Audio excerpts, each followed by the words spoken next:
ATM Azharul Islam ভাইয়ের এখনো জামিন হলো না কেন, এটা আমরা জানতে চাই। কথা বলেন ঠিক কিনা? কোন গোয়েন্দা বিভাগের লোক যদি থাকেন, কোন সাংবাদিক যদি থাকেন, এই কথা আপনারা কভার করবেন। আমাদের জাতির জানতে চাওয়া হলো, এটিএম আজহারুল ইসলাম ভাইকে অনতি বিলম্বে মুক্তি দেওয়া হবে, নইলে টেকনাফ থেকে তেতুলিয়া, রূপসা থেকে পাথুরিয়া আন্দোলনের দাবানল জ্বালিয়ে দেওয়া হবে। যেটাকে রূপার ক্ষমতা এই দেশের কারোর মধ্যে নয়।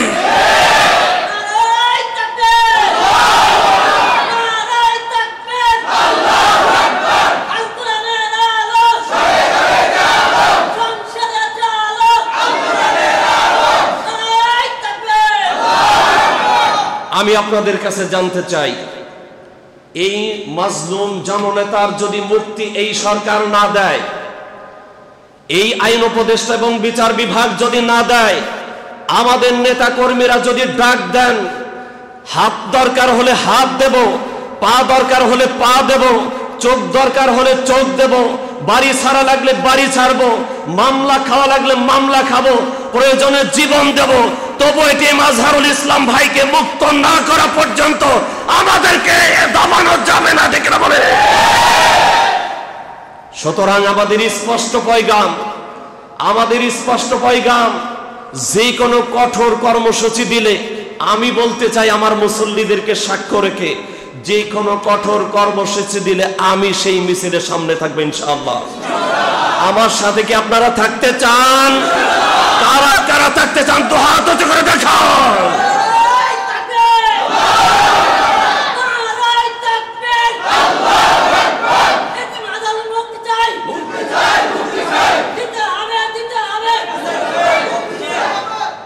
আল্লাহ কবুল করো, বলেন আমিন। আমাদের স্পষ্ট পয়গাম, কারণ আমরা তো সেই মানুষ, আমরা তো তারা, আমাদেরকে ভয় দেখায় লাভ নাই। আমরা তো নমরুদের ও আগুনে দগ্ধ হওয়া ইব্রাহিমের সন্তান। কথা বলেন। সুতরাং আমাদেরকে ভয় দেখায় লাভ নাই। আমরা অতীতে কখনো ভয় পাইনি, এখনো ভয় পাই না, ভবিষ্যতেও ভয় একমাত্র আল্লাহ ছাড়া কাউকে আমরা করি না। এই আইন উপদেষ্টা এই বিষয়ে যদি কঠোর পদক্ষেপ গ্রহণ না করে, ইতিমধ্যেই তাকে নিয়ে সন্দেহ দানা বেঁধেছে। কথা বলেন ঠিক কিনা? ইলিয়াস, সাংবাদিক ইলিয়াস, সে বলেছে যে এই আইন উপদেষ্টা রয়ের এজেন্ট। যদি সে বাপের বেটা হইতো, সাহস থাকতো, এই ইলিয়াসের প্রতিবাদ জানাইতো, কিন্তু সে পারে নাই। কথা বলেন। এটিএম আজহারুল ভাইকে যদি অনতি বিলম্বে এই মুক্তি দেওয়া না হয়, তাহলে আমরা আরো সুনিশ্চিত হব যে ভারতের রয়ের এজেন্ট আসিফ নজরুলের কারণে আজহারুল ভাইয়ের মুক্তি হচ্ছে না। আমরা এক দফা দেব এই আইন উপদেষ্টার অপসারণ এবং আজহারুল ইসলাম ভাইয়ের মুক্তি। ঠিক না বলেন? এবার বলেন সবাই, একটু জোরে সোরে জবাব দিবেন।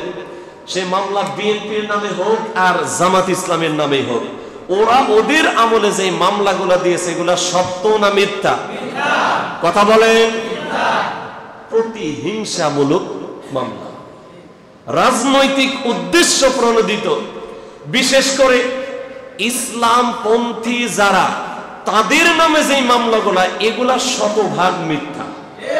কথা বলেন, কত ভাগ মিথ্যা?